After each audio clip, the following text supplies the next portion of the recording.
नमस्कार, जय हिंद। आप सभी का स्वागत है। इतिहास पावरफुल लोग लिखते हैं, पर आर्कियोलॉजी उन लोगों की आवाज बनती है जिनकी आवाज को दबा दिया जाता है। जी हां, आपके इतिहास में आपका कब जन्म हुआ, आप कहां से आते हैं, आपका लीनिएज क्या है, इसको समझने के लिए आर्कियोलॉजिस्ट बड़ी मेहनत करते हैं।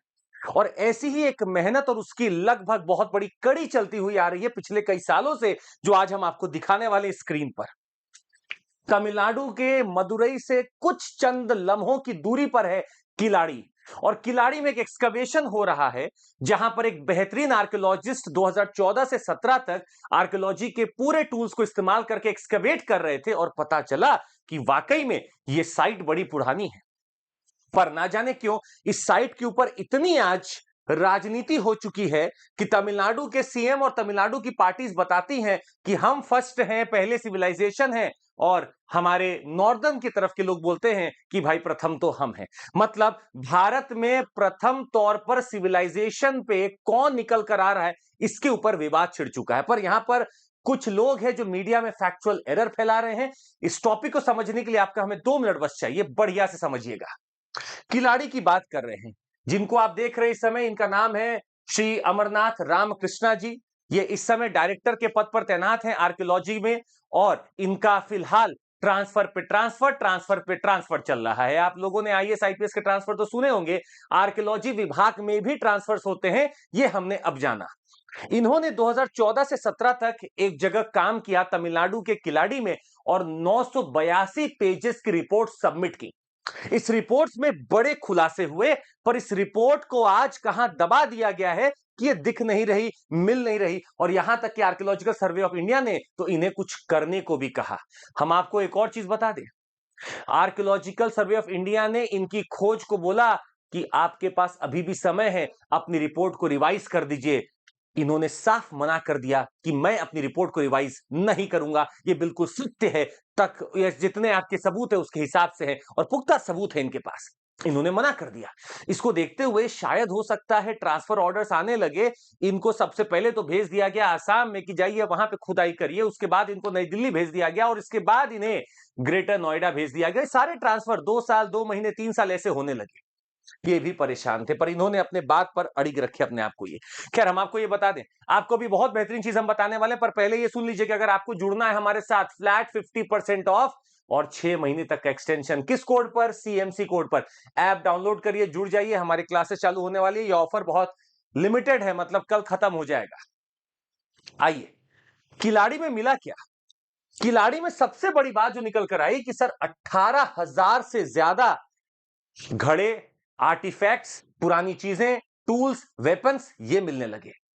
यहां तक कि वहां पे वॉल स्ट्रक्चर्स खड़े हुए दिख रहे थे, जैसे आज आपके अर्बन एरियाज में वॉल होते हैं, वो वॉल दिखने लगे।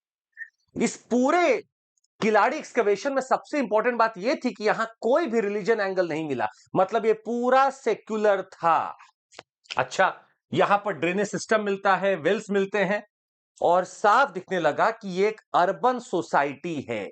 मतलब किलाड़ी भारत के दक्षिण छोर पे, तमिलनाडु पे, आज के मदुरई से कुछ किलोमीटर दूर पर किलाड़ी, वहां पे एक अर्बन विकास हो रहा था। पर अर्बन विकास होना किसी के आंखों में नहीं खटक रहा है। यहां पे डेट इंपॉर्टेंट है। इस साइट की जब कार्बन डेटिंग की गई, तो पता चला कि ये साइट आज की नहीं, 300 साल पुरानी नहीं, 300 सेंचुरी बीसी नहीं, 600 सेंचुरी की है। मतलब 600 सेंचुरी बीसी या 600 बीसी की है। 6 सेंचुरी बीसी की है, या फिर 600 बीसी, 6 सेंचुरी बीसी की है। अब यहां पर खटपट चालू होती है। 6 सेंचुरी बीसी वही समय है जब भारत के, जब आप उत्तर की तरफ देख रहे हैं, तो कहा जा रहा है कि जो आर्यंस थे, हड़प्पन सिविलाइजेशन तो बहुत पुराना हो गया, ये तो आपका 3000 बीसी का, 2600 बीसी का हो गया। पर इसके बाद जब ये अर्बनाइजेशन खत्म हुआ, तो नॉर्दर्न की तरफ लोग आते हैं और नॉर्थ में अपना सिविलाइजेशन बनाते हैं। जो नया सिविलाइजेशन आ रहा है अर्बन के तौर पर, वो अब आता है।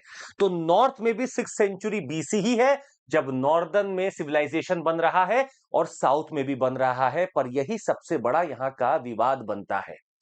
अब तमिलनाडु और बाकी के लोग जो साउथ में हैं, वो इस बात को रखना चाह रहे हैं कि ये तो प्राइड की बात है कि देश में कहीं और भी सिविलाइजेशन अर्बन हो रहा था। पर उनका ये इल्जाम है कि कुछ लोग हैं जो इस चीज को दबा रहे हैं कि नहीं, सिर्फ नॉर्थ सेंट्रिक ही डेवलपमेंट हुआ है, साउथ सेंट्रिक डेवलपमेंट नहीं है। और इसी के ऊपर सारा विवाद छिड़ गया कि क्या सेकेंड अर्बनाइजेशन नॉर्थ में हुआ या साउथ में हुआ। हालांकि यहां के जो आर्टिफैक्ट्स मिले हुए हैं वो एक और चीज बता रहे हैं कि हड़प्पन सिविलाइजेशन के बाद कुछ डिसकंटिन्यूअस ट्रेंड दिखे हैं, पर वहां के मिलते जुलते कुछ औजार आर्टिफैक्ट हमें किलाड़ी में भी मिले हैं और खुदाई चल रही है और पता चलने वाला है। पर इल्जाम ये लग रहा है तमिलनाडु की पार्टी से कि सरकार यहां पर हमें करने की मदद नहीं कर रही है। यहां पे जो लोग एक्सकवेट कर रहे हैं उनको हटा दे रही है, उनको रिमूव कर दे रही है। हाईकोर्ट ने यहां पर अपनी टिप्पणी की और हाईकोर्ट ने शामिल किया, जो तमिलनाडु की आर्कियोलॉजिकल सोसाइटी है उसको शामिल किया और बोला कि आप साथ मिलकर एक्सकवेशन करो और तब आप सत्य का उजागर करो। खैर, ये बात कहां लग रही है? ये विवाद आर्कियोलॉजी का नहीं रह गया, ये विवाद अपनी सभ्यता में हम फर्स्ट कौन है इसके ऊपर आ गया है। ये विवाद अब शायद इतना हो चुका है कि आपको ये पता भी ना चले कि हमारे इतिहास में ऐसी क्या क्या चीजें हैं जो हम ढूंढ रहे हैं और जब हमें मिलती हैं तो क्या हम उसका वास्तविकता का पता भी नहीं लगा पाते। तमिलनाडु में हो, हमारे भारत के किसी भी कोने में हो, अगर वो हो रहा है तो हम सभी के लिए गर्व की बात है कि हमारे पास एक ऐसा सिविलाइजेशन रहा है जहां अर्बन चीजें आई हैं। और इसको हम सेकेंड अर्बनाइजेशन कह रहे हैं। पहला अर्बनाइजेशन तो सिंधु घाटी सभ्यता है, हड़प्पन सिविलाइजेशन है, पर उसके बाद भारत में कहां दूसरा अर्बन सिविलाइजेशन आया? नॉर्थ की तो बात आप करते ही हैं, क्या साउथ में भी आया? अब स्टेक पे यहां दो तीन चीजें लग रही हैं। What is at stake?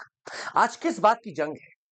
कुछ लोग हैं जो कहते हैं नहीं, भारत का जो कल्चरल विकास हुआ है वो नॉर्थ सेंट्रिक हुआ है, साउथ सेंट्रिक चीजें इसीलिए कम कर दी जाती हैं। पर अब एविडेंसेस मिल रहे हैं, ये बात सिर्फ किलाड़ी की नहीं है। तमिलनाडु में और भी ऐसे साइट्स हैं, भले आप वैगई की बात करें, अचिडनालुर की बात करें, यहां पर यह कंफर्म हुआ है कि हमारी साइट्स भी साउथ में रही हैं जो कि पुरानी है और वो भी अर्बनाइजेशन की बात करती हैं। इसका मतलब है भारत में एक मल्टी पॉइंट विकास हुआ है अर्बनाइजेशन का, कल्चर का। पर स्टेक पे ये है कि आज हो सकता है नॉर्थ में जो लोग हैं उनको लगता है कि नहीं, हम ही सेंट्रिक है, हमारे ही सेंट्रिक है डेवलपमेंट। और यही बात निकल कर आ जाती है कि आज जब पार्लियामेंट की सीट्स बढ़ने की बात है तो वहां पर अगर नॉर्थ की सीट्स ज्यादा हो गई और साउथ की सीट्स कम हो गई तो शायद ये जो बचा खुचा चीज है रिप्रेजेंटेशन का, वो भी खत्म हो जाएगा। ये सबसे बड़ा डर है। दूसरा डर है एक थियरी को। एक थियरी है जिसके हिसाब से आर्यंस भारत में आते हैं, माइग्रेट करते हैं और लगभग यही फिर पूरे आपके फैल जाते हैं इंडिया में। आज जो भी रेस है वो आर्यन से संबंधित है, मेजॉरिटी। और आर्यंस आते हैं इस रास्ते से हिंदू कुश को पार करते हुए आपके भारत में नॉर्थ में और फिर वही साउथ की तरफ भी जाते हैं। अगर इस बात को खारिज करना हो तो मेरे पास एक थियरी साफ दिख रही किलाड़ी से कि यहां पर अपना इंडिजिनस एवोल्यूशन हो रहा है कल्चर का, ना कि नॉर्थ को देखते हुए, ना कि आर्यंस को देखते हुए। और इस सबके बाद एक और मुद्दा अगर आज हमें साफ दिख रहा है तो वो दिख रहा है भाषा के ऊपर। अगर तमिल हिस्ट्री पुरानी हो रही है तो तमिल भाषा भी मजबूत होगी। ये बात से शायद सब लोग खुश ना हो, पर भारत के ऊपर और भारत के प्रिंसिपल्स के ऊपर हम सभी को पूरा भरोसा है। भारत का कोई भी कोना विकास करे, इसमें पूरे ही भारत की खुशी है और यही होना चाहिए। तो एलिगेशंस बंद होने चाहिए, जो सत्य है वो सामने आना चाहिए और हमें उसी हिसाब से सेंट्रिक होके पढ़ना भी चाहिए। यही हमारा विचार है आज का। खैर, हम आपको बता दें, अगर आपको पढ़ना है अच्छे से अपने ऑप्शनल्स को, तो सर समय आ चुका है, आप हमारे साथ जुड़ सकते हैं। साथ ही में हमारा रैंकर सक्सेस प्रोग्राम चल रहा है। 1 रुपए में इन सारे रैंकर से आप कुछ ना कुछ जरूर पढ़ने वाले हैं। आपको पूरा हमने शेड्यूल दे दिया। हमारे बैचेस 26, 27, 28 के लाइव हो चुके हैं। कहां हैं आप? जुड़ जाइए। और मेंस एनरिचमेंट प्रोग्राम हमारा 2999 में चल रहा है। साथ ही में हमारा इस प्रोग्राम में सारे डेडिकेटेड टॉपर्स, एजुकेटर्स लगे हुए हैं। 999 में आपको क्यूईपी मिल रहा है, क्वालिटी एनहांसमेंट प्रोग्राम ऑप्शनल का भी आप जुड़ सकते हैं। और ये कॉम्बो फीचर है जो अगर आप लेते हैं तो जीएस और ऑप्शनल बहुत किफायती रेट में आपको मिल जाता है। आज के लिए बस इतना ही। मिलते रहेंगे आपसे। बाय, टेक केयर, जय हिंद।